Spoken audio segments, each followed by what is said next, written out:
Coming up next on the PHLY Eagles podcast, we will hear from Zach Berman live from Indianapolis as he tells us what Howie, Roseman, and Nick Sirianni say, and we will discuss the comments from Packers man Mark Murphy, maybe more like boy, because he let out a statement basically to the effect of,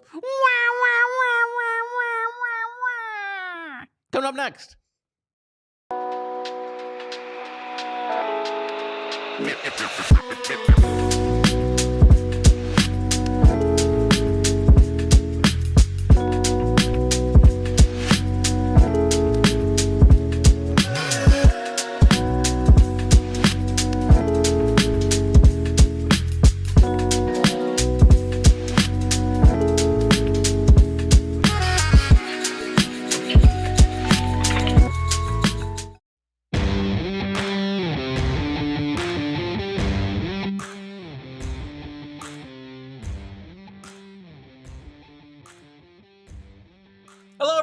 And welcome to the PHLY Eagles show on a nice, what is it, Tuesday? It's a Tuesday. It's glorious. Bo Wulf, Jamie Lynch in studio. We are going to hear from Zach Berman in a little bit.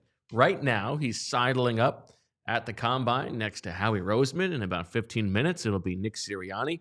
We know he's going to be asking good questions. We know he's going to be taking notes. He's going to fill us in on all of that. All right, Jamie, Bo. how you doing? I'm good. It's a glorious fake spring week ahead of us here, where we get teased into thinking it's spring. Is it going to be cold again next week? Sunday it's going down to the 30s.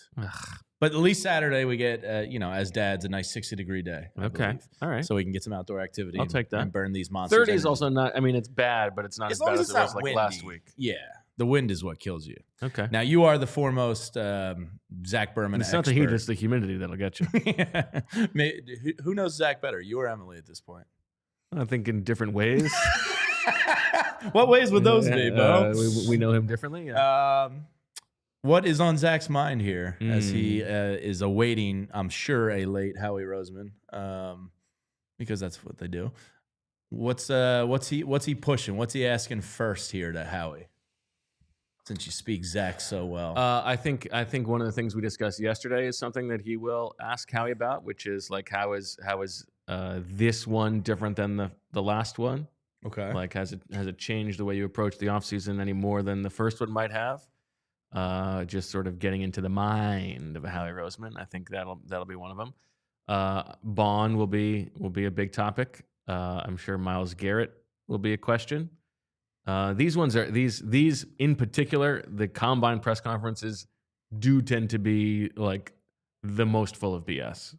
Yeah, sure, because you don't want to tip any hands of the offseason being played. Yeah, and it's like actively lying. Like there's a good one I think from Nick Foles in 2018, something like that. But yeah, that's so. But Zach can read a room. I'm interested to hear what he has to say. Yeah, I'm really interested the direction he takes it.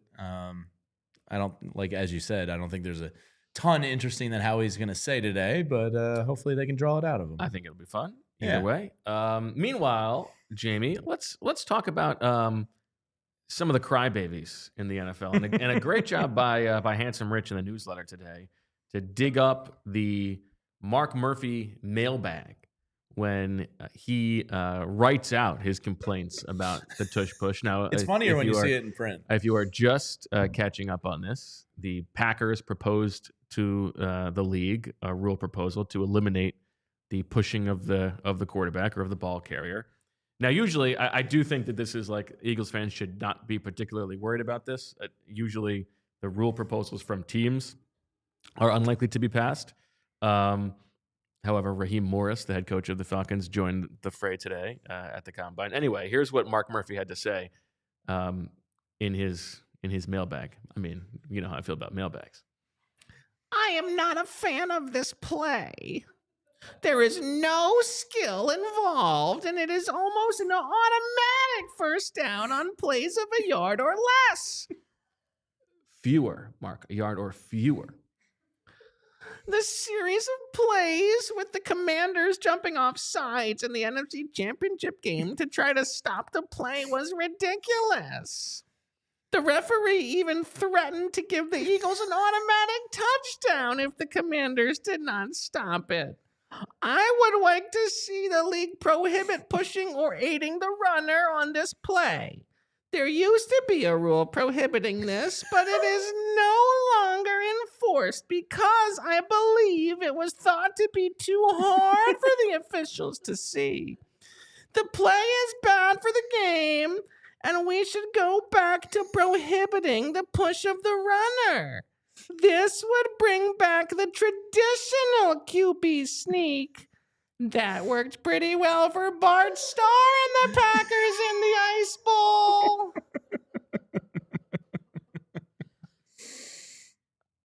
I mean, what a loser. I mean, the fact that he had to invoke Bart Starr. Yeah, I mean, this is like, make quarterback sneak again. Like, give me a break. I mean, you couldn't really have aged yourself How anymore. can you? It's so pathetic. If I was a Packers fan, I would be thoroughly embarrassed It's to so support my team. embarrassing. And I know the Eagles are too big and strong and Take tough. it This every is not fair. Yeah, it's really a pathetic, embarrassing look for the Packers. And I don't think you can really defend it, right? Like, if you're a supporter of the team, if you own a stock certificate, you can't support this. Yeah, I don't know how you you're a football guy. You're like I am a man. I'm on the football The frozen business. tundra. And you are so pathetic that like you're just accepting defeat and whining about it. It's so pathetic. And I also one of the stupidest things in the argument about this, which we have talked about now for like 3 years, there is no skill involved. It is so ridiculous. If that was the case, why doesn't every team run it? Like, this is like it's very easy to disprove. The Eagles are good at it. It's not their fault. It's allowed. Now, there is an argument that like the pushing of the runner should not be allowed. And Sure. like that is I am open to that argument because that used to be the rule. But like I'm not a fan of this play. There's no skill involved. It's such loser stuff. Yeah, it's pretty bad. It just plays into like this mythology of this Eagles team, like this team that has been over the course of the season, like the bullies. Their defense was like that. Their defense was beating up everybody. This is like part of the thing we talked about in the playoff run. They were the meanest team on the field in every game. And now like on offense, you're giving them like, oh, well, they're just pushing us around too much.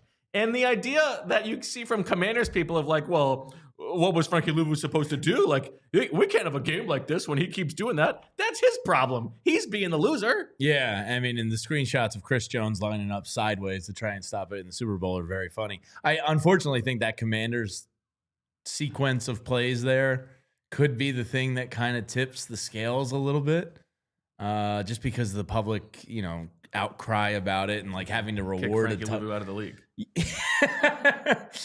I hope it doesn't happen. The Packers GM was asked about it today at his press conference, and he said, yeah, like even he was kind of like, we haven't really discussed it internally. I know what was said, but even he was kind of like I don't want to touch this topic because it's frankly embarrassing. It's pathetic. It's like, and he was on the Hogs teams of like back in the day, right? When like it was a man's football league and all that. It's so pathetic. And like you're just coming out here because Jordan Love has feeble little chicken legs and can't get through like a push. Part of the reason the Eagles are good at it is because Jalen Hurts is a freakishly strong quarterback, and they draft and develop freakishly strong and athletic offensive linemen. Yeah, I also like there is a funny inevitability, which is that let's say they ban it and the Eagles are still just the best team in the league at quarterback sneak. So you just go back to traditional quarterback sneaks and gain 3 yards every time. But yeah, I mean it's just so stupid. This would bring back the traditional QB sneak. That worked pretty well for Bart Starr. Like Starr. Did they have What a helmets when loser. Bart Starr was? Yeah, I'm kidding, but like, come on, loser. it's really bad. Just pathetic stuff. Super chat from The 20th super chat. His 20th super chat. Says, honestly, happy for the bulletin board material. The Eagles team seems like they've already become pissed off enough as it is. I think that's fair. I think they internally use some of the outside noise. Like they'll tell you they don't, but I think they Oh yeah, I'm sure that Nick Sirianni likes this a lot. Oh yeah. This is right in his wheelhouse. You know what I say. Motivation. Better to be pissed off than pissed on. Depends what you're into. Yeah, it depends. We don't want to kink shame. It's 2025, but we would never. Absolutely not. Yeah, let us know what you think in the chat about how pathetic the Packers are and what you think Mark Murphy looks like in a diaper. Somebody needs to change it. My man's approaching 70, Could be a real thing. I just can't get over like what loser stuff it. It's just like. Do you think the team hears that and it's just like, or do you think there's a sense that some of these teams, Raheem Martz, double down? I think Gutekunst was asked about it today, their GM. And he said like he's we haven't talked about stopping it, but like I wonder if you're a player and you hear that and you're on the defensive line, are you just like, oh, dude, stop talking? I don't know. Like, I mean, every team can do it. I know that we've had this conversation so many times, but like, I can't get over how pathetic it is, and for especially these teams to whine about it. The Packers do that goofy like double tight end pull where they're essentially doing it without doing it. They had a pretty good plan of attack themselves. They used Tucker Kraft. They used their tight end to do the quarterback sneak. It's totally fine. Everybody's allowed to do that. Like, it's like saying, let's eliminate motion. Like, just because one team does it better than other teams doesn't mean no one should be allowed to do it. It's so ridiculous. Yeah, really a bad look for the Packers. I texted some of our counterparts in Chicago yesterday, and I was like, oh, your beloved Packers. You never want to be the enemy of Philadelphia sports Twitter. Because they're relentless maniacs, and the Packers will be in the crosshairs of Philadelphia sports Twitter, Eagles sports Twitter for a long time. It's tough. I mean, they also like they lost in week 1, they lost in the playoffs. Yeah, now they're whining. It's like it's just a total domination. Did you have them because the report came out that a team, an unidentified team? Did you have the Packers in your top 2 or 3? I didn't see it in the real time. I only saw it when it became obvious that it was the Packers. I saw it in the morning, and I think I had known that they were one of the teams who had compared. I first thought of Commanders. Yeah, like that would have made because sense that's your boy Josh Harris, your boy. Yeah. That would be a classic move for him to pull. I'm new to this game. Is that allowed? I'm more of a hockey guy.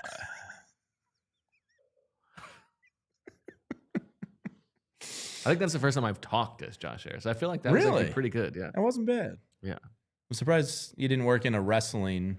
I am more of a wrestling guy. Yeah, he's a wrestling guy. It's actually very similar to our wrestling, though. I'm a Hall of Famer.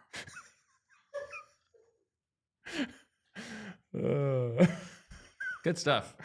Yeah. Zach is going to re-listen to this episode. I was just thinking, what does Zach think about this right now if he were listening? This is the newsiest day we've had in 2 weeks. I'm talking to Howie Roseman. I'm talking to Nick Sirianni. I flew out there just for this, and he's doing Josh Harris voice. Let them. Let me. Okay. What would you like to hear from Howie Roseman and or Nick Sirianni?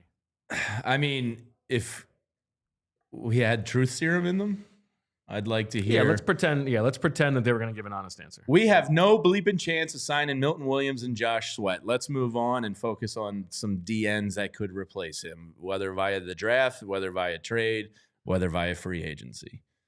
That's what I would like to hear. Like, we don't have to do the charade of like, oh, well, we'd love to keep Josh Sweat and we'd love to keep Milton. Well, like, they're gone. I mean, unless barring Zach Bond being gone and you shift to keeping Milton.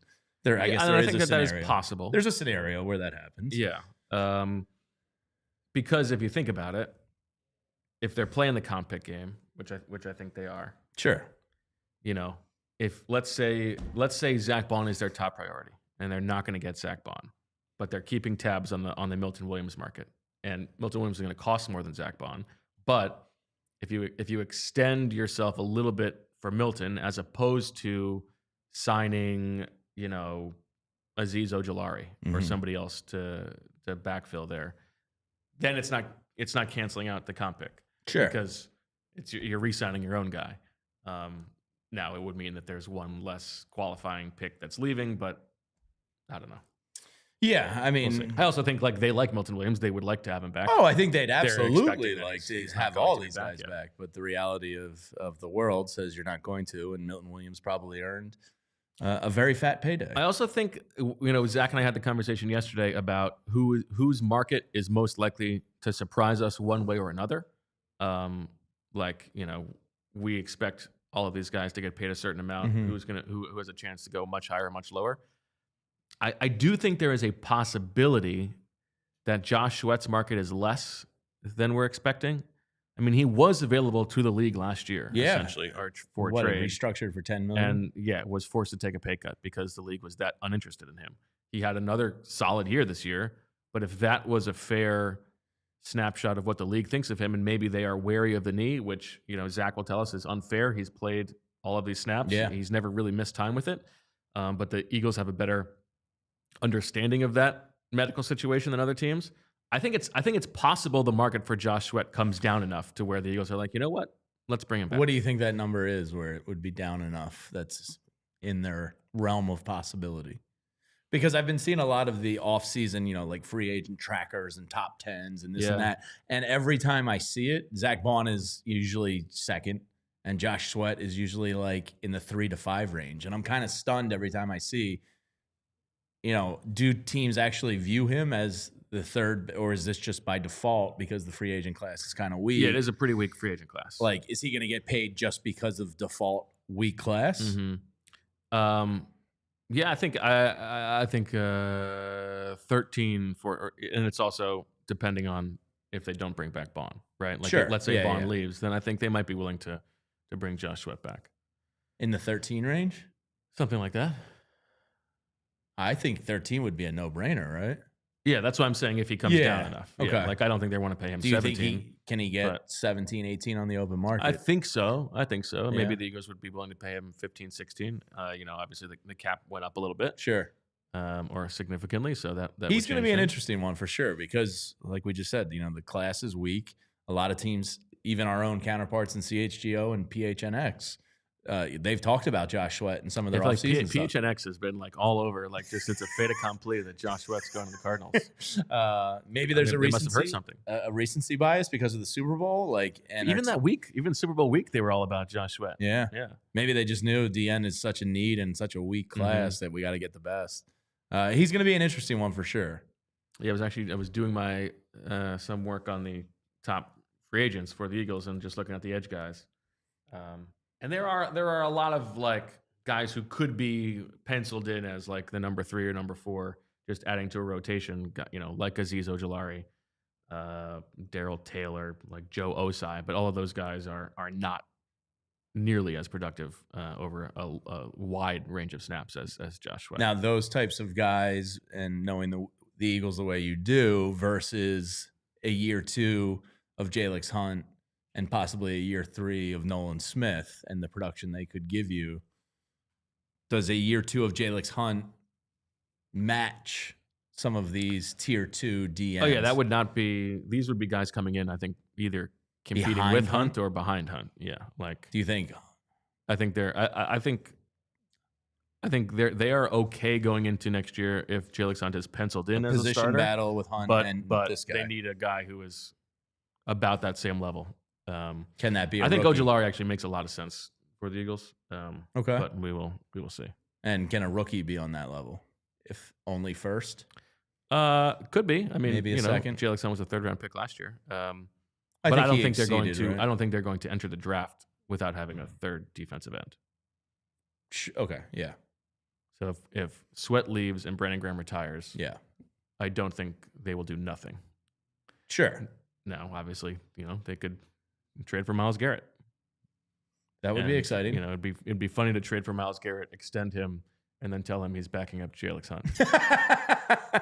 Hey, not many teams have the cojones Listen, to do that. You know what? You're here now. Yeah, Too late. yeah. You're behind Jalix Hunt. I'm sorry, you got to earn it. Do you think that Myles Garrett? I was thinking about this because I think he wants to be here. he can determine to some degree, Sure. his market. Do you think there's a pride thing where he would rather be the guy who takes the team over the top as opposed to joining the team that already made it. Like if the Eagles had lost to the Chiefs, maybe he would have been more willing to come here. And now he wants to go somewhere where he can be the difference maker. He can be the Saquon. But can he be that? I mean, it's a good question. Now, everything you read about Myles Garrett says he's like the best teammate and the best leader and the best worker. You would think somebody in that described that way by like everybody in the game would remove that ego and pride. But I think can't rule it if out. you think about like a guy who's like the best of the best, I would think that way. You know, you want to go to a team that's ready to win, but you kind of want to be the guy who puts the team over the top. So the Eagles and Chiefs are out, right? He can't be that guy with the Chiefs. Yeah, like like Detroit would be like a. But then again, like they're a young core that Hutchinson and like and they suffered a lot of injuries. There's not many teams that really are that close that would be a near certain, not certainty because winning is hard. But Baltimore, Buffalo, like Buffalo would be an interesting one. If he but I mean, if honestly though, like you played in Cleveland all this time, do you really want to go to another lake like, cold? Can I get like just a little bit warmer? That's a good point. But if he was to take Buffalo to a Super Bowl crown, to your point, he would probably feel like king of the world. Mm-hmm. That's an interesting one, is Buffalo. Okay. I mean, he's going to want to, after what he's been through in Cleveland, he wants a quarterback. True. I would imagine. This is complete speculation, but if I'm getting in the, he knows he needs a quarterback. I have a similar body to Myles Garrett, so it's a little bit easier for me to get into his mind. Yeah. I feel like maybe he wouldn't want to. It would be a little bit too easy to join the defending champions. I think so. Zach did get a video earlier of Andrew Berry, and obviously there's the relationship. Sure Andrew and not Adam. I was blown away. I saw Adam on the Super Bowl field, and I was like, "Oh, what's Andrew Berry doing here?" And Vinny was like, "That's Andrew's are they twins?" They're identical. And I was like, "Oh, I didn't even know he had a twin." Ridiculous how much they look like each other. Yeah, I was shocked. But he did have a quote today saying, our plans haven't changed. We love Myles. He's a huge part of the team, and we plan on keeping him. Good luck. It's not really up to them at this point. Yeah. Good luck. All right, let's take a break. Hear from our sponsors. Come back, talk some other stuff before we hear from Zach. Hey, you, right there, looking at your phone or looking at your laptop or whatever it is, listening to your phone. Can you name every single subscription that you have? I doubt it. I know I can't name all of mine, and I'm not alone. I just learned by reading this copy that over 74% of people have subscriptions they've forgotten about. I would bet that it's even higher. With Rocket Money, I don't have to remember every subscription or worry about forgetting any because I can see them all laid out right in front of me. Rocket Money is a personal finance app that helps find and cancel your unwanted subscriptions, monitors your spending, and helps lower your bills so you can grow your savings. You see all of your subscriptions in one place and know exactly where your money is going. And if there are any you don't want anymore, Rocket Money can help you cancel them with a few taps. It's not just a list of all your subscriptions. They will also monitor if a price rises that you weren't expecting to rise. All of these big tech ghouls, they continue to suck us dry, okay? And sometimes they're going to sneak in a little extra payment there. Not on Rocket Money's watch. Not on my watch. Rocket Money has over 5 million users and has saved a total of $500 million in canceled subscriptions, saving members up to $740 a year when using all of the app's features.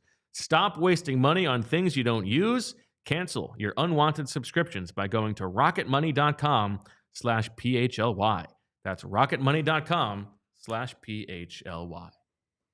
And I got to experience the beauty of Shady Rays this past weekend. Took the family skiing, and my wife recently wanted to get a pair of ski goggles for her and our daughter. And I said, well, you got to go to Shady Rays. And look, the weather is starting to turn the corner here. It's about to be windows down, pool season. And what's better than Shady Rays? They're helping you get in the right frame of mind with their premium polarized shades that aren't going to break the bank. And they're an independent sunglass company offering a world-class product rated 5 stars by over 300,000 people. Their sunglasses are durable frames with crystal clear optics, making them the perfect choice for all outdoor activities. And if you're a skier or snowboarder and still sneaking in some runs before the end of winter, well, Shady Rays has a brand new collection of snow goggles that can help you see clearly and look good on the slopes. Available in both adult and kids sizes. With so many colors available, you're sure to find the pair that's perfect for you. Maybe you want to get some Kelly Greenish goggles for your favorite, I don't know, champion team. If your shades ever go missing or take a hit, don't sweat it. They have the most insane protection in all of eyewear. Every pair is backed by their lost or broken replacement program. And if you don't love the shades, just exchange them for a new pair. Return and worry-free within 30 days. There's no risk when you shop. Their team always has your back with personal and fast support. PHLY viewers and listeners, go to shadyrays.com and save 35% off polarized sunglasses with code PHLY. Over 300,000 people have rated Shady Rays 5 stars, so use code PHLY today at shadyrays.com. Breaking news, courtesy of our second favorite NFL insider, and that is, of course, Chase Daniel Plainview with a super chat, who says Jason Peters is retiring per John Schneider. That is the Seahawks general manager. I mean, if I know Jason Peters, like I think I know Jason Peters, John Schneider announcing Jason Peters' retirement is probably enough to make Jason Peters not retire. Like, that's his announcement to make. Yeah, you don't make that announcement, John Schneider. Jason Peters might be liable to walk into John Schneider's office and say, "I'm the general manager now." Like, I am the captain now. That is a bold stroke from John Schneider to steal Jason Peters' news. Why would he say that? I don't know. That's weird. I mean, listen, all the odds on Bet365 have just rocketed up for Jason Peters as the Eagles' 2025 starting right guard. Jason Peters is 43. Oh my gosh! How many games did he play last year? Jeez, He snuck in a couple at the end of the year, didn't he? 43. I'm 43. I hurt my shoulder sleeping. I can't imagine. He didn't play last year. Okay, I thought he snuck in like a game or two at the end of the year. Okay. 43. When's the birthday on that? You still have that tab open? Yep. Oh, you're an out of control tab guy. That's chaos. Child's play. This is nothing. November January 22nd. Oh, January. Just turned 43. Okay. That's child's play with open tabs? Yeah, this is bad. This is just one of 8 windows. No. Do you close tabs? Yeah, I close some tabs. Okay. But I mean, you'll see, like, I got like 9 Notion tabs up, like, Just for the people right now, his internet tab probably has like I got 25. now, like I like to like the different windows for different things. So like I got a window here that's the the cars. We gotta get a new car for this child that's on the way. Yeah, this kid requires space. Need a third row. So I gotta trade in the car. Get a new and car. Are you out of the stroller game too? Have you been out? Or are you still we still have an occasional umbrella stroller. Yeah.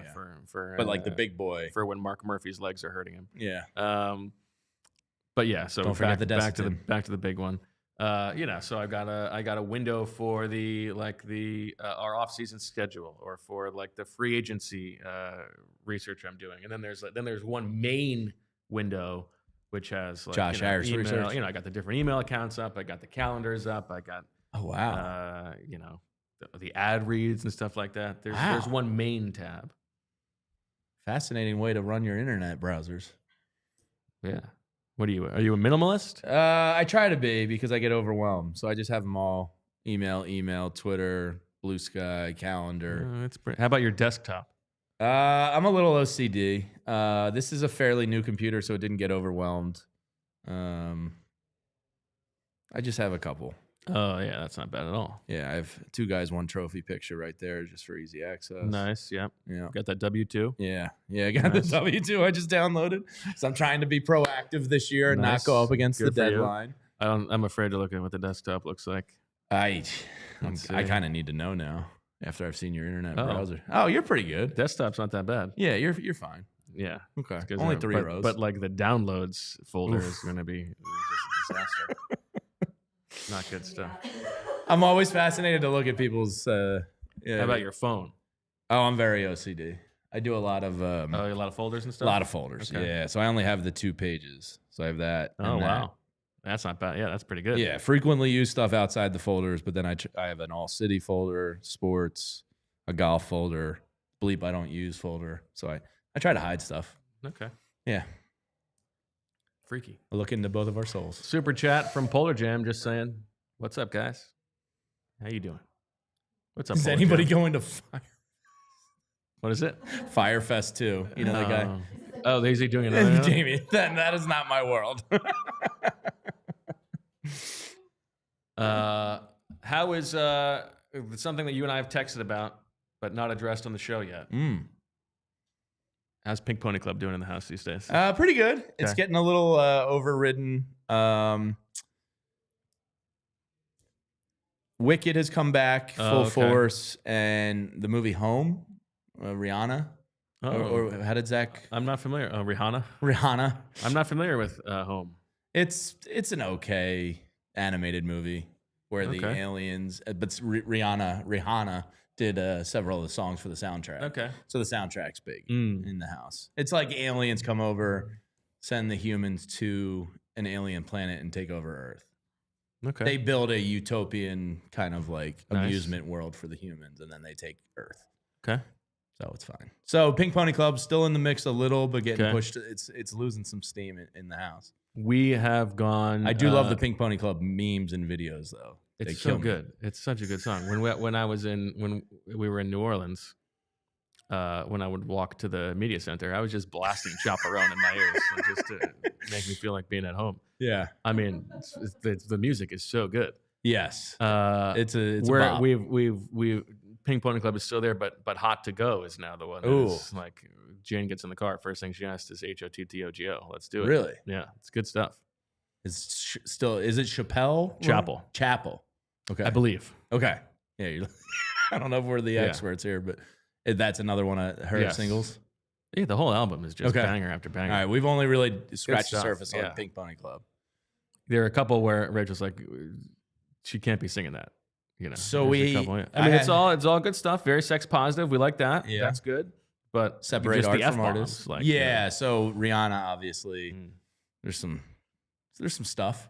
So I have to it's on my list of things to do. Make a child playlist. That's the radio version Okay. because we don't need some of the lyrics, getting repeated at school and such. Just the F-bombs. That's all. Well, some of the sex stuff is. Yeah, but they don't know. They don't understand. I know, but you don't want to just whips and chains and all that stuff. Don't need that repeated. I guess.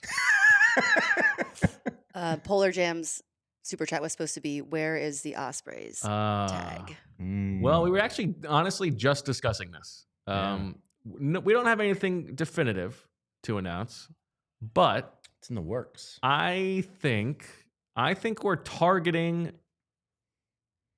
early June to make it an actual in-person event so that the sickos can come, and we're gonna maybe reach out to an important place in the history of the 2024 Philadelphia Eagles. That's all I will say. I'm hoping to potentially make something happen.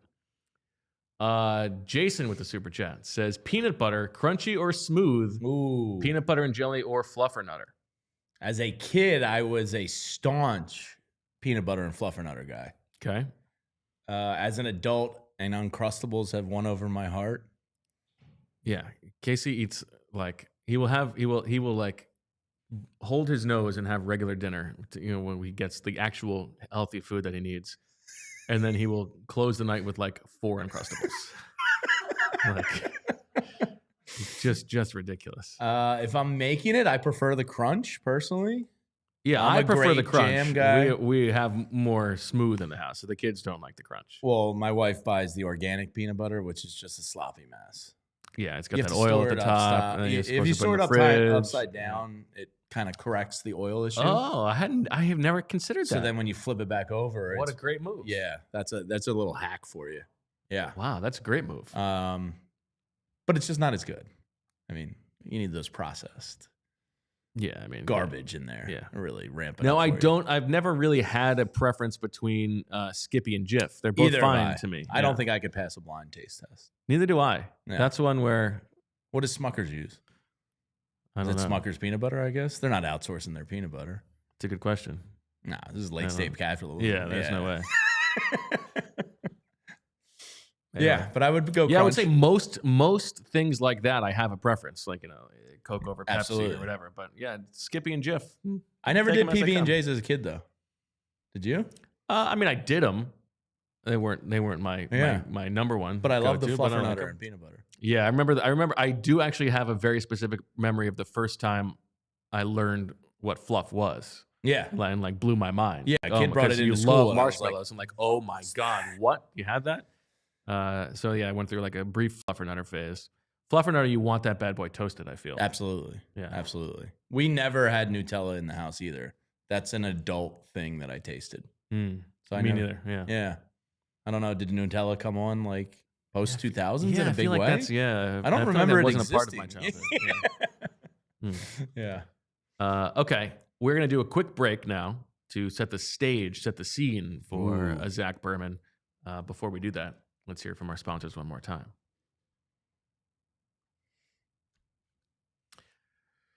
Whatever the moment, it's never ordinary at Bet365. You know it, we know it, everybody knows it. Bet365 has 90 million users worldwide, and they live stream over 780,000 events each year with early payout offers across the NBA, across the NHL, across MLB, all that stuff. Bet365, they're like the Lewis and Clark of live in-game betting. They pioneered that bad boy, and today they offer the widest range of games and markets available for live in-game betting across 78 sports.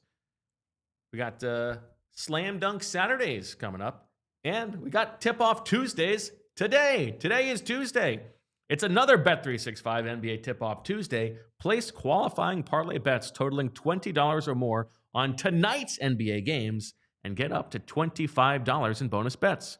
Terms and conditions apply. And you got 2 more days for this open account offer, okay? Ends on February 26th. This is breaking news from Bet365. New customers now get $100 in bonus bets when you bet $5, win or lose. Sign up, use the code PHLY365, deposit $10, and place a bet for $5 to get $100 in bonus bets. If your bet wins or loses, bonus bets can be used on the spread, totals, player props, futures, and more. Whatever the moment, it's never, not once, not ever, ordinary at Bet365. Must be 21 or older and physically located in Pennsylvania. If you or someone you know has a gambling problem and wants help, call 1-800-GAMBLER. I just made a nice withdrawal from my Bet365 account thanks to the birds last flex. night. That felt great. Oh, nice. Love the withdrawal. Curse that deposit. Anyway, if you've got a home, an apartment, something that needs some work, you should contact our friends over at Ace Hardware Home Services. Maybe you've got a leaky pipe. Maybe you got a faucet you've said you get to for a long time and you haven't. From plumbing to heating to cooling, there's always something going on in the home that needs a little elbow grease or a little upgrading, and maybe you just don't have the time or knowledge to take care of it. Well, Ace Hardware Home Services has that guy. Whether it's plumbing, heating, cooling, they've got the trusted pros to keep your home humming all year long. Ace Hardware Home Services. Visit Ace Hardware Home Services online at acehardwarehomeservices.com to get you started on your next project. All right, ladies and gentlemen, boys and girls, children of all ages, welcome to the show now. The man himself, live from beautiful Indianapolis, Radio Row. Give it up for Zach Berman. Zach, who has just spoke to Howie Roseman and Nick Sirianni. By the way, Shay Will has be a super joining chat us. we'll have to get to. That just broke my brain. Okay. Oh, there he is. Oh, look there at you go. that You got me beautiful now. picture. Okay, terrific. Great to speak to you guys, Bo and Jamie. I'm here at the Combine, just finished nearly an hour with Howie Roseman and Nick Sirianni. I Best know hour of fans your might have offseason. seen. Yeah, well, it's up there. I mean, the owners' meeting is a really good hour as well, draft night. But this is one of the top hours, and it was more time than we typically get. I know fans might have seen the press conferences online. I'll discuss those, but I spent some time with Howie and Nick on the side before their press conferences. So got a lot of information, a lot of insight, a lot of perspective to share with everyone today. All right, Zach, let's start with the real news, the newsy stuff. And so take us through what they said about the hiring process for Kevin Patullo as offensive coordinator, and if there are any other new information, any news on the rest of the staff. So an extensive search is how Nick Sirianni explained it. He did not want to get into who and how many, but he explained how that they spoke to a lot of people here. Many of the finest people, I'm sure. Source, trust me, bro. That Kevin Patullo, as he said at the Super Bowl, has been involved in every decision, and he's spoken up Kevin before. He said, the way I feel about Kevin. One thing I asked Nick in particular, and this is a part of that question, is how do you keep the offense from becoming stale? Like you admitted it was going from 22 to 23. And I bring this up because in that answer, he talked a lot about what you're asking here.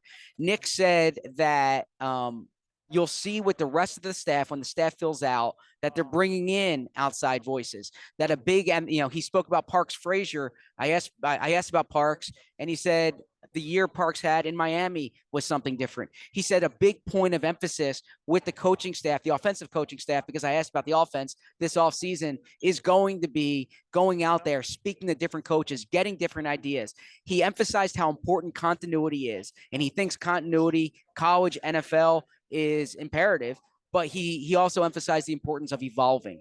And Nick spoke about in these interviews that he had, how many notes he jotted down, different stars from conversations that he had of, we should incorporate this, we should incorporate that. A matter of fact, he even said that this goes back to something he's been thinking about during the season, before the Rams game, before the Packers game, when he's watching those offenses and he's saying, this is something we can add, or that's something we can add. So Nick was adamant that they are going to continue to evolve.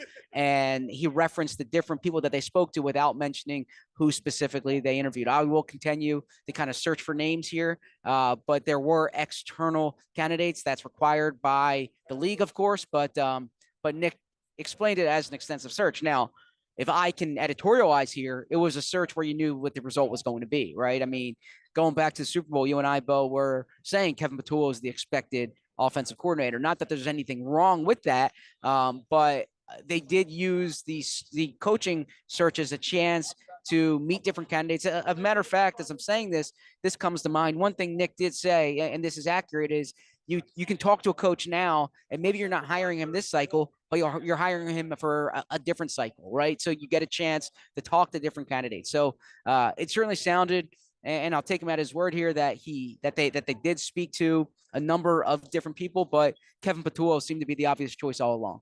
And just to check the box, no news on quarterbacks coach. No news on quarterbacks coach. He spoke about what he's looking for in a quarterbacks coach, which is fairly generic, if I can be honest with you. But no update there as far as the identity of the coach. He did say, he'll get that information for us when he's ready. Because I asked what Parks Frazier's role is going to be. We're expecting that to be passing game coordinator. A matter of fact, Mike McDaniel, speaking to Mike McDaniel today, and he said that part of Parks going to Philly was a chance to take on more responsibility. So you're expecting that there. But as far as the quarterbacks coach, no name yet on quarterbacks coach. All right, let's stick with Nick before we get to Howie. First of all, what was the you and I discussed yesterday? What was the comportment from Nick? Was he wearing any Super Bowl swag? Was he flexing the ring or anything like that? No, well, he was wearing the Eagles hoodie. It looked like he just got out of like the coach's locker room, right? Eagles hoodie and hat. Top of the drawer, as you said. Yeah, no, and they haven't had the ring ceremony yet, but you would not know this was the Super Bowl winning coach just by the way he was comporting himself, which maybe speaks to kind of the relative humility there. They talked about. He talked about the weeks after the Super Bowl, for instance, like how much he's enjoying watching some of the players go back to their hometowns. He's, Slade went back to Brunswick, Georgia, and, Cooper DeJean back at Iowa. But no, you would not know just by the way he was speaking or acting or dressing that this is the Super Bowl winning coach. So what else from Nick is worth passing on, Zach? And just so you know, the chat is just blown away by your energy level today. They think you are just absolutely on fire. You look and sound great.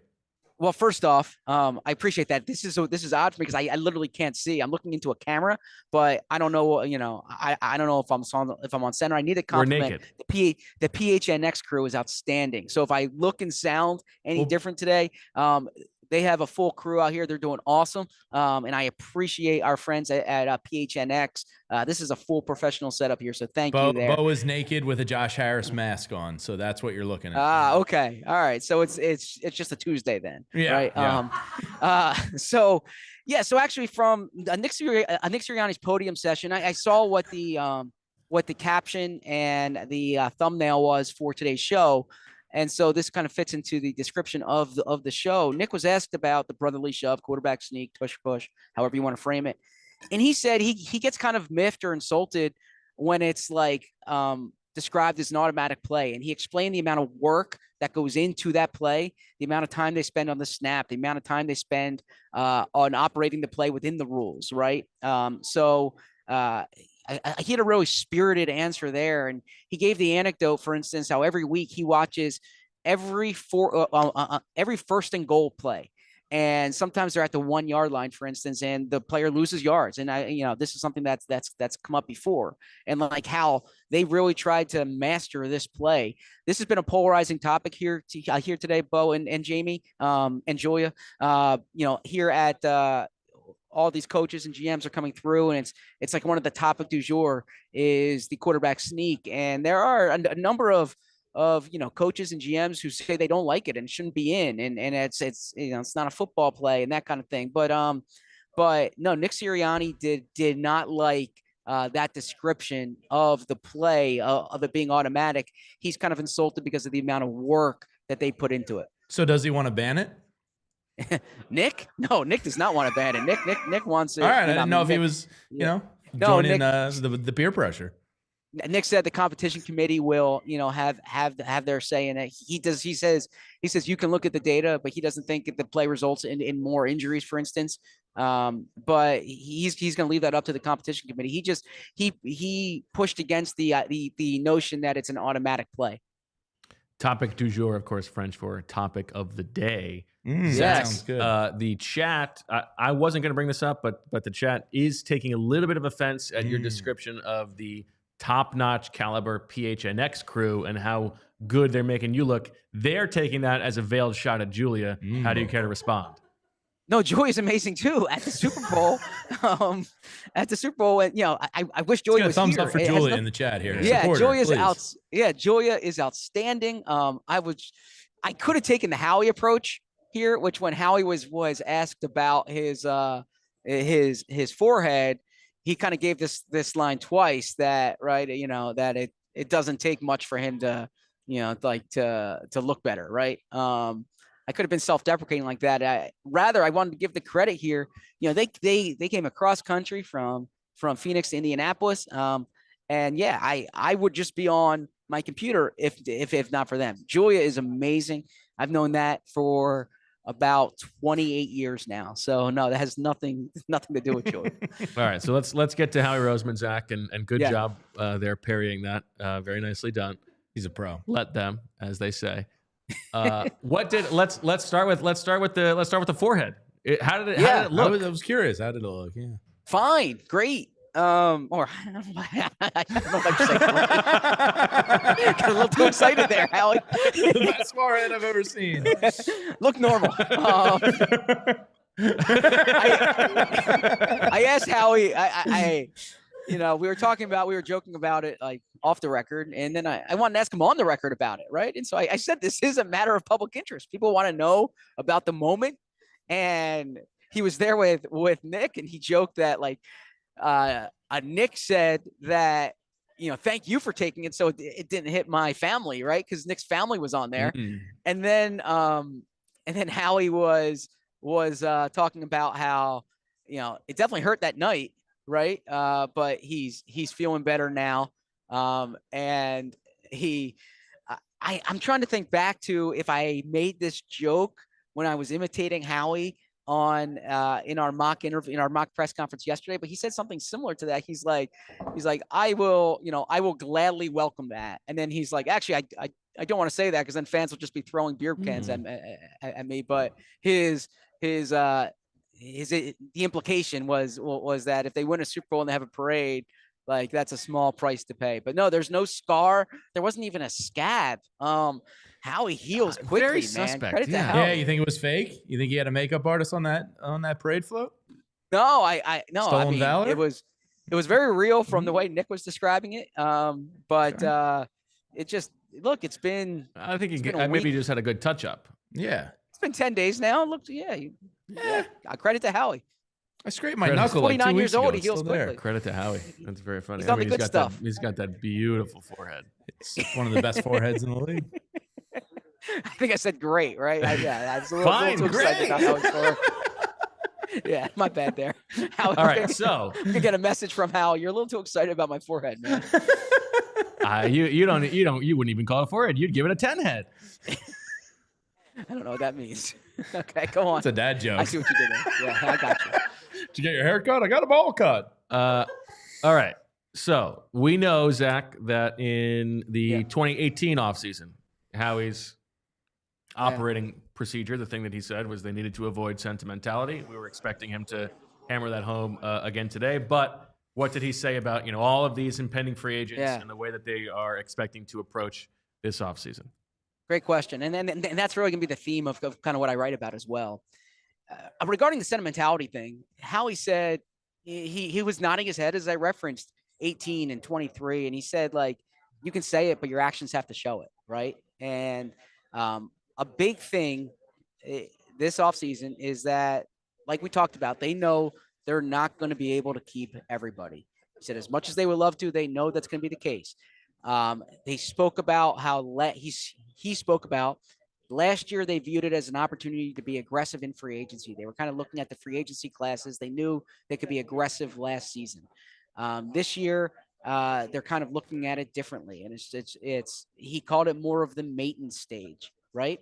And it's about maintaining their roster, but he knows they're not going to be keeping everybody. And he even said at one point to a question I had where I think it was about the sentimentality question. And he said what he's asking Eagles fans for is patience, right? And like to trust them that they're going to be aggressive, that they're always trying to add players, right? But that there needs to be patience this offseason and understanding how that, how, as he says, the acquisition season does not end at free agency, does not end at the draft. And so perhaps that's a reference to maybe they'll be more active post-draft in the free agent market, like guys who are around in May and June at inexpensive prices. Those could be the veteran fortifications. He spoke about how they made it a deliberate effort not to re-sign players during the season. Okay. But he even made a joke that might have been able to help me now because he has a sense of what some of these players are going to cost. I asked him specifically at one point about the depth at edge rusher and D tackle and guard. It's, spots where they have major free agents. And he made the point that he's always looking for more. It's kind of like one of his, his obsessions. And I said, well, specifically J.L.X. Hunt and Morrow, how do you feel about their readiness for more work, more opportunity? And he said, they were productive last year in limited snaps. But if, he's very confident in their development. And I definitely think that is something to monitor. So he would not get into like specifics about player contracts, even about Cam Jurgens' contract extension. He was asked about a potential Cam Jurgens contract extension, does not want to get into contracts. One thing he is privy to, though, is the draft class is coming behind Cam as well, that there's a number of guys that they're going to want to re-sign, right? So something to just be mindful of as they kind of put this entire offseason plan together. But that, regarding linebacker history, he kind of implied that you shouldn't kind of take that as a sign with Bond, like how they've looked at their history in the past. But he said that he did say when describing their offseason that there will be decisions that are made that might kind of go against the status quo, or I think the term he used, and I'll listen back, but I think it was conventional wisdom. They're going to make decisions that might go against conventional wisdom. And that's where he's asking fans for patience. So that's interesting. Now, I did ask him on the record, off camera, That about linebacker. About when you've made trades where you traded first-round picks for, and this was the question I teased yesterday, for veterans. So Jason Peters, who retired, by the way, Howie spoke about that. Well, obviously, he hasn't AJ announced Brown. it himself. Yeah. No. John Schneider retired him. Yeah. AJ Brown, and then they were aggressive in the past for Jalen Ramsey. If there were certain parameters in place, be it age, be it position, be it the stage that they are in building, and he said, yeah, all of the above, right? The timing, the time has to be right. Meaning post June 1st? No, more like in terms of kind of where you are. Right. I think in the building financially, Sure. He said he kind of had a twinkle in his eye. He said there are opportunities out there, that they kind of talk about in the building that can get you really excited. And I'm paraphrasing here. I'll have the direct quote online. But he did end it with something along the lines of, but it's just not the right time this year. Now, I don't know if this was downplaying expectations. I don't know if it was, Howie's a smart guy. He knew kind of the root of the question. When he was asked on the record later about Myles Garrett specifically, he did not, he joked, how long have you been covering the team? And this was the Elliott Shore Parks, my friend from WIP, I was suggesting, I'm not going to answer that question. He wanted Eagles fans to know that they'll leave no stone unturned, that they'll make calls on everybody, right? There's things that he's always said. But to the question about trading a first-round pick for a veteran, he suggested that the time is not right now.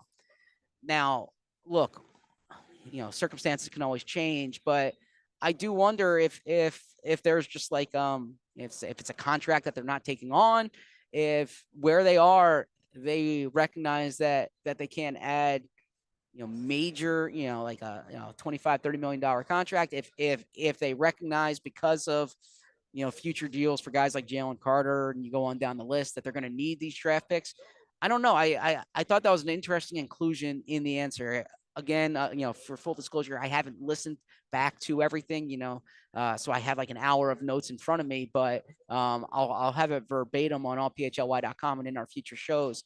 But I thought that was an interesting inclusion in the answer. And I would still, Andrew Berry spoke today, and Andrew Berry is adamant they're not trading Myles Garrett, right? But we'll see what happens. I still think that's a player the Eagles will call about. I don't know what the price would be in terms of draft pick compensation, and in terms of player compensation, in terms of contract. But I didn't leave here thinking that was more of a possibility. On the bucking conventional wisdom thing, that's very interesting to me. How do you read those tea leaves? Is it like moving on from Dallas Goedert and not replacing him right away? Is it like that kind of thing? Like leaving a hole, essentially? I'm curious how you read that.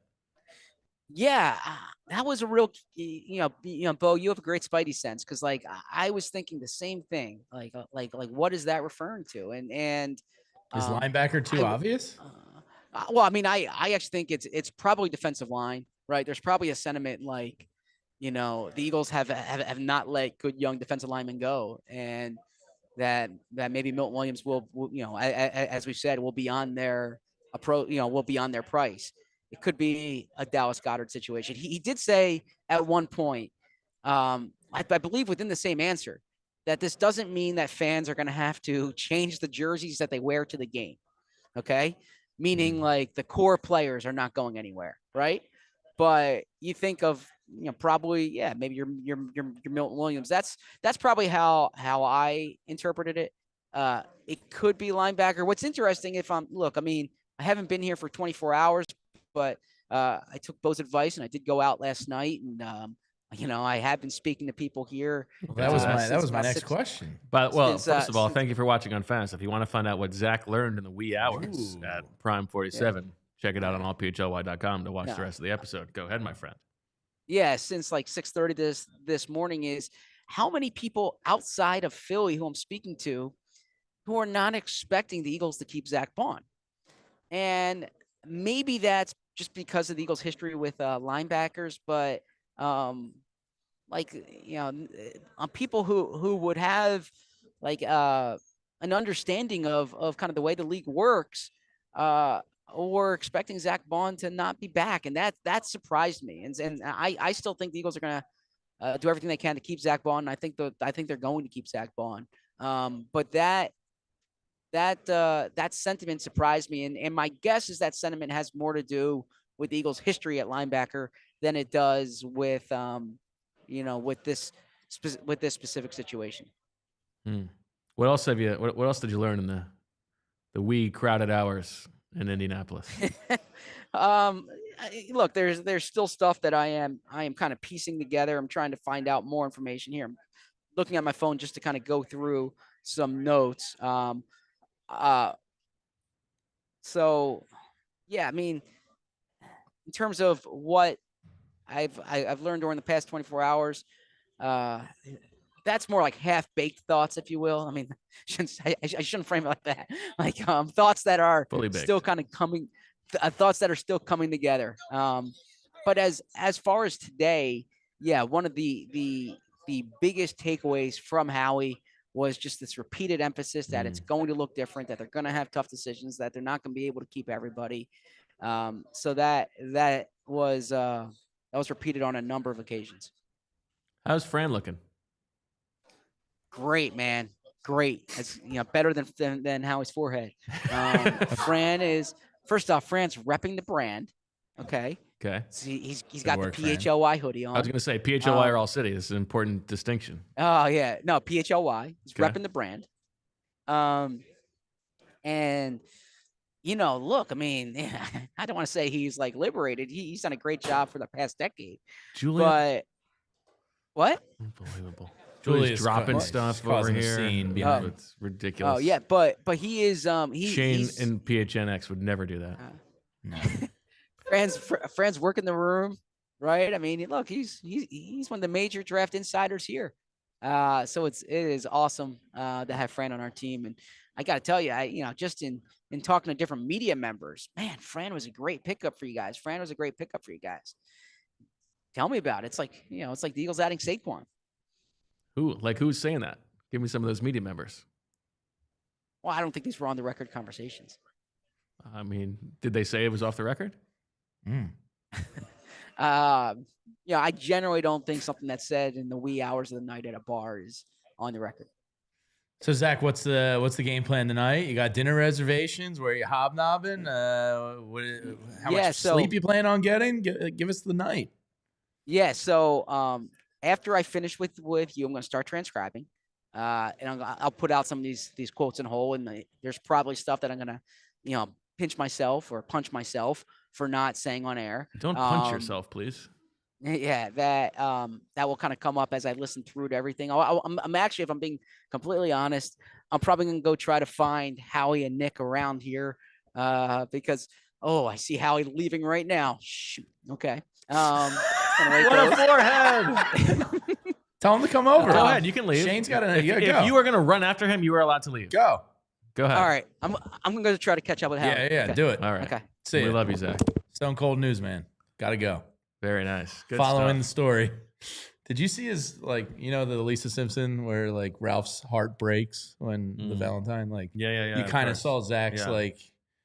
I was thinking about that specific thing today with the clip of Elliot Shore Parks asking Joe Shane right away about the Saquon. Like, how do you feel a year later about letting Saquon go? I was like, wow, this is very much like you watched his heart break in real time. He's like, and how did that feel for you? Oh, what a surprise! Hey guys. Look who it is for the audio listeners. Fran Duffy just steps right in. And you can't see it, Fran, but Bo is totally nude.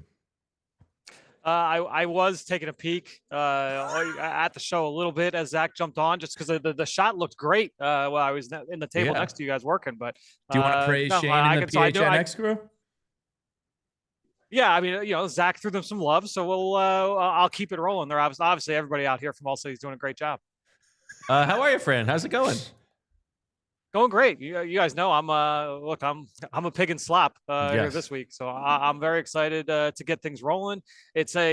You kind of break the week up into like different chunks. And Bo, I know you and I will talk about it this week on the draft show. But I think when you look at this week, there's so much information to be gleaned from so many different sources, obviously from the players on the field, the players in the press conferences, the coaches and GMs. So there's a lot of phases to the week. It's a lot of media availability now, behind the scenes stuff now. And then I'm excited for the drills to start on Thursday. All right, a couple questions. We won't keep you for too long because we are going to talk on the draft show this week, and you and Zach will be doing the show tomorrow. But I know that you love being there for all the GMs and coaches and soaking up some little bits of information. Give me like 2 interesting things that you learned today. All right, let me go with my notes real quick. Yeah, it was interesting because, I look in my previous job, I would feel weird like asking other coaches and GMs questions because, look, I'm an employee from a different team. So I would always go, but I was more a listener. So this one, I actually made it a point. I wanted to make sure that I had questions, at the ready for every head coach, every general manager that was ready to speak and was able to get some good stuff. And so I talked with Terry Fontenot, the general manager from the Atlanta Falcons, just about basically being in year 2 now and really like year 1 outside of year 0 with Raheem Morris. And this was a theme that with a number of general managers, in this same spot. Talked with Adam Peters from Washington about this as well. It's all right.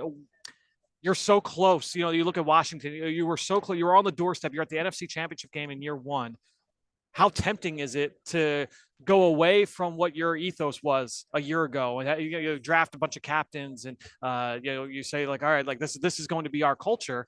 Well, now you're so close and you can almost taste it. How hard is it to stay disciplined and stay within yourself in terms of the types of players you're bringing in? And the same thing with the Atlanta, where it's like, okay, maybe you weren't as close as say Washington, but when you're now in year 2, working with Raheem Morris, how have things changed for you in terms of the types of players you're bringing in? So a lot of those kind of conversations for me, I always find important. I enjoy talking with coaches about kind of big picture stuff when it comes to different positions. So I asked Nick Sirianni about the tight end spot. And when you look at all the different tight ends that are out here, some guys very involved with the run game, other guys not so much. How does that, and he's had success, both here in Philadelphia and at other stops with guys that have been on both ends of the spectrum. So how does he view that, right? And so, I talked with Todd Bowles about the state of the linebacker position. So a lot of like little one-off conversations, but a lot of good stuff that I'm sure I'll be writing about here on allphly.com. Well, we look forward to that. Were you in on Nick and Howie? I was able to get a question in for Nick. I did not so for Howie. But did they give you like a look of recognition? Yes, it was good to be able to catch up. There were a few other Eagles people here behind the scenes that I was able to catch up with as well beforehand and afterwards. So always good to see familiar faces that way. But Nick, I think there was like a hint of a smirk there as he realized I was asking the question. But no, it was definitely good seeing those guys. What was your Nick question? Yeah, I was going to say, what's the question? It was about the tight ends. It was about asking just how he views those guys in terms of being able to fit in. I thought he gave a good answer. He said there's been a lot of talk about when you're building a wide receiver room, building it like a basketball team. You want to have a guy that can serve all the different areas, and he views the tight end room the same way. So honestly, the way I interpret that answer, I rather than looking ahead, if I'm going to do a mock draft for the Eagles, just taking any tight end and projecting him in. That might be tough because you don't know what is the long-term plan for Dallas Goedert. I know Bo, you and Zach talked about it yesterday on the show that there could be like a redoing of his deal. If they extend Dallas Goedert, I don't think that takes them out of the tight end market. I do think it probably impacts the type of tight end that they could try and get. Whereas if Dallas Goedert's going to remain on this 1-year contract, I think more of a 3-down presence might be in the cards. You look on day 2, maybe a Mason Taylor from LSU. We can get into some of those names on the draft show. But I think when you're looking at that, I think that does add a little bit of color into the types of tight ends they could be looking at come draft weekend. All right, here's my last one for you, Fran. Is you Okay. are, as you mentioned there, you are in Indianapolis this year in a different capacity. You are the man now. You are the draft analyst. Do you is there a bit of a different like if you're passing a Mel Kiper or you're passing a Dane Brugler, is there a bit of a tension there that wasn't there before? Like you guys are now in the arena together. Is there anything different going on there? Picking up a trident. Mel Kiper famously does not come. Yes, I know. Because he does not fly. So I don't know passing Mel Kiper. Baltimore to Indianapolis is pretty close. I mean, come on. Yeah, I think it's a flying thing. I think he has made you the take a Madden Cruiser over. I think he's done it once, maybe twice. I think that was they made a big deal of it when they brought him out a few years ago, and that was his first time. But let's say nothing's changed though. Yeah, nothing has changed with the dynamics of my relationships with any of the other guys, in the space. So, seeing Dane is great. Everybody, you go down the list, the Todd McShays of the world. It's always good to be able to catch up. Daniel Jeremiah from NFL Network. So, being able to run into those guys here on Radio Row, out in the street, certainly at the stadium later this week, will always be good. I would think that they're a little nervous, but with our diehard sale going on right now. That you can get Fran's. Yeah, I know they're nervous. Intracranial access for a mere $40 a year right now. I mean, it's a deal that many people are talking about. So, maybe there's some nerves there, Fran. Yeah, I mean, maybe look, if our viewers and our listeners want to share and so understand what could make people nervous, you want to make sure you take advantage of that diehard sale so you can get access to all of these notes. And I'm constantly updating it. And so, as I'm watching prospects go, hit the field on Thursday, my goal is Thursday night, I'm going in, I'm going through all my notes and putting all of that info into the database. And so you'll have that access to those notes basically in real time Thursday night. Yeah. And Friday, Fran, I have to backfill the forms with the official heights and weights of the defensive line. So I hope I don't screw you up. I mean, look, that's a lot of pressure. I hope you're ready for this.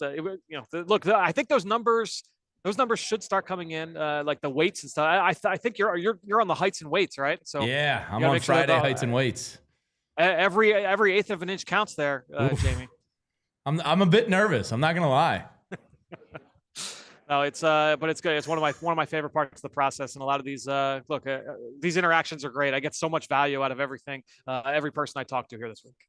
All right. Well, Fran, thank you so much. We will hear a little bit more about your process on this week's episode of the PHLY Draft Show with Fran Duffy. Very memorable appearances from you and Zach. We learned that Howie Roseman's forehead is looking great, and from you that every eighth of an inch counts. Thanks, guys. Thank you, Fran. Hey, all right, a couple super chats. That's an eighth of an inch. That's not nothing. Yeah. Let's check out the super chats. A few to run through here. Claire says, summer or winter Olympics, Jamie? Summer. Yeah, I mean, I like the Winter Olympics. I like the Winter Olympics. But that's a blowout. And we get what, Italy next? What's your a year from now? I believe that's right. Yeah. What's the highlight of the Summer Olympics for you? I usually get really into swimming, but the track and field also. Track and field. Yeah. The track is the best. But if you do have like a Michael Phelps or like somebody that's like just crushing records, it's can fun. Be, but it's even then, like the aesthetics of it to me, like the track is far and away the best. Yeah. I mean, the fastest person in the world. Just running. Yeah. It's just the coolest thing in the world. It's very cool. Baldiani says, please no Ospreys the weekend of June 7th or 21st. Now, we'll take that into account. I cannot promise that we will accommodate that, Baldiani, but that will be a data point as we try to plan this out. Now here's the tough one. We'll close it out with this. Did you read this already? I just saw it before. This is very difficult. Yeah. From Shay, who says, if you had a box containing all that you've ever lost, including physical and metaphorical things, what's the first thing that you would look for and why? Oh, man. That is deep. Now, a physical item, this is a weird one because it's not very expensive, but I immediately went back to my heartbreak. I got a shark watch in 3rd or 4th grade. It was a neon yellow face shark watch. Love that. With the yellow Velcro grip or strap. And I think it got lifted from my cubby. or I lost it and it devastated me. Like Brutal. Yeah, just like tore me down. And that's the first place for a physical thing my mind went, which is very weird. For me, the physical thing, I'm thinking there's a couple baseball gloves from my childhood that I loved, and I was reckless with them. I don't know. See, to me, even more than finding the glove again, which would like heal a part of my heart. Sure. I would want to see like the replay of how it is that I was so neglecting and lost it. I'd like to see the video replay of how it happened. Yeah, well, in a similar vein, sophomore year, I blew out my knee and I left all my lacrosse gear in the locker. Gear Pilfered? Gone, all of it. Gloves, cleats, sticks. What the hell? And there wasn't security footage everywhere back in the day, so it either got lifted. But like, I had my favorite lacrosse stick. I've ever told you this story. There is this high school I went to. There was a bit of a thing going on in the locker room. Stuff was being taken from the boys' sports locker rooms, and so somebody set up like a bit of a sting operation. They I like that. Set up a camera and like left something to be taken, and they caught somebody red-handed, and nothing came of it because like they weren't allowed to be filming in there. It was just like kind of like a wag of the finger at both parties. The person who like took the stuff, who was the locker room thief, went on to become a politician, a New York City police officer who robbed banks. No way. Yes. Didn't see that and then coming. Was caught. Yeah, went to jail for robbing banks. Wow. How about that? I mean, that goes to show you maybe the life of theft does not leave you. Yeah, I mean, talk about good scouting. Shameless by that person to just continue on the life of thievery. Yeah, fantastic. Wow. And I would say there was a pre-calculated my senior year baseball glove. That would be the thing. Yeah, my college lacrosse stick would be up there too. I love that shaft. Do you think that person went, all right, I love stealing so much, I got to become an insider? Like, do you think that was the career? I think you would have to feel like that was part of the long-term goal. Yeah, I would think so. Absolutely. Cover his trail, learn how it works. Yeah, it feels like not the kind of thing you back into. I don't think I've ever loved anything that much. To commit my life to like stealing. Yeah. Like that person really loved theft. Yeah, good for them. Wow, what a rush. We have a couple, actually, more super chats in after the hook. Chase Daniel Plainview. By the way, I feel like a lot of people are very curious about like what's the day-to-day life of Chase Daniel Plainview, this our benefactor. I'd love to hear more. We should do a special episode in the off season on CDP. It says Mark Murphy is a lonely man loved by no one. Somebody's got to change those diapers. Yeah, I mean, yeah. Everybody would be lonely if they're just walking around with a dirty diaper all the time. Like nobody wants to be around them. Hoflax says, Roger Goodell, you must ban this preposterous play. It represents a queer and present danger to the traditions of football and the legacy of Bart Starr. The funniest part of all that is Bart Starr reference. The Bart Starr thing is so funny. So, like, yeah. That was very good. Yeah, I mean the have you ever thought of like the Sicko for a Day co-host thing, or is that a world you're afraid to enter? CDP's got the money to spend. If he wants to come in and do a full episode super chat, that sounds good to me. Oh, I would love to see your Sicko draft of like if you had you and Zach's Sicko draft. No, that could be an off-season content. There's some content for you. Interesting. Is CDP a top 3 pick for you? Is that first I'm round not giving away talent? my board. I can't give away my board. It is draft season. Yeah, absolutely not. Cousin Grace would have to be up there. She's very active. I can't. I'm not saying anything either one way or another. I would go Khalif, first round talent for me personally. Polar Jam's up there. I mean, there's a lot of talent on that board. We'll have to see how their measurables are. It's a deep draft, but I'm gonna let the board come to me. Gotta take the best player available, best Sicko available. All right. Thanks everybody for watching and listening. Very exciting. Shay said I will Good cancel episode. meetings. Tomorrow, Zach and Fran are going to take it away from Indianapolis at 2:00. And then on Thursday, Zach will be back here, and Friday as well. So lots to get to, lots of good stuff. Check it out on allphly.com. become a diehard. Fran has an article up right now with a little bit of a preview on the prospects who are going to be there, the big storylines and all that stuff. I'm sure that Zach's going to have much more coming as well. I want to say Fran hit the 200 mark. I think he just did, or it might have been mentioned he's about to hit the 200 profile mark. Oh, well, that's very exciting. His goal is 250. I think he'll get there. I think he will too. All right. Thanks, everybody, for watching and listening. We will talk to you tomorrow. And as always, we love you. We all silly like the mayor.